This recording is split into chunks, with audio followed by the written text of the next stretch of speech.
Misa mar lama no obagi ne mosenindo jatugo mar Auma Austin Oduor Makamu e kanisa ma Kopere ma St. Teresa's Cathedral Kibuye, Kisumu County.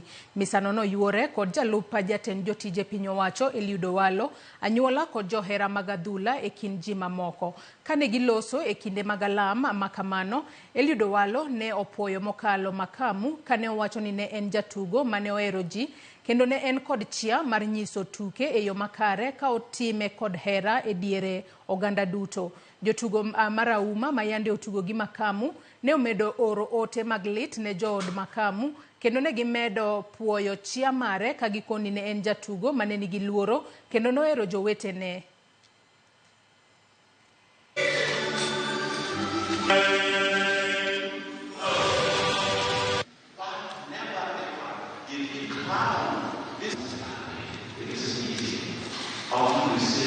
Thinking about my dad as an eldest son, the only thing I can say is I'm proud. I'm really proud. You know, as a role model for us, the boys, and as a point of reference for my sisters.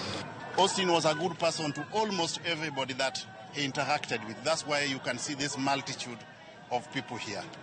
So the viewing is currently going on. From here, we will proceed to Makunga village in Kakamega County, where the body will lie in state overnight ahead of the burial tomorrow.